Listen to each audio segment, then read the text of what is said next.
Welcome to UPSC 360 Telugu by Vishnu IAS academy. ఈరోజు ఆంధ్రప్రదేశ్ ప్రభుత్వం ప్రధాన్ మంత్రి మాతృవందన యోజనని రీవ్యాంప్ చేయడానికి ట్రై చేస్తుంది.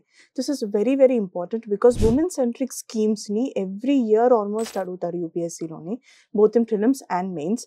సో ప్రధాన్ మంత్రి మాతృవందన యోజన అనేది it's pretty famous scheme. Pregnant మదర్స్కి వాళ్ళకి యూజువలీ ఏంటంటే ఉమెన్కి సరిగ్గా న్యూట్రిషన్ ఇవ్వరు ఇండియన్ ఫ్యామిలీస్లోని, ఫుడ్ అండ్ ఆల్ సరిగ్గా అందదు. సో ప్రెగ్నెంట్ ఉమెన్ని కూడా అలానే వదిలేస్తారు. ప్రెగ్నెంట్ ఉమెన్ని వదిలేస్తే and entire generation will be affected. వీళ్ళ కోసం స్పెషల్గా సెంట్రలీ స్పాన్సర్డ్ స్కీమ్ ఇది. దీన్ని ఆంధ్రప్రదేశ్ గవర్నమెంట్ ఇంకా మనీ యాడ్ చేస్తూ 11,000 రూపీస్ పర్ ప్రెగ్నెంట్ ఉమెన్ ఇవ్వడానికి సిద్ధమవుతుంది. ఇక్కడ not just money, there are many things that will be given, like amino acids అని, ద ఇగ్నోర్డ్ స్టఫ్, మల్టీవైటమిన్స్ అన్నీ కలిపి 11,000 రూపీస్ ఇస్తారు. So that the mother and the baby both are safe. ఈ schemes importance and ఈ స్కీమ్ని ఇంకెలా వాడచ్చో మీరు నాకు కామెంట్ సెక్షన్లో తెలపండి.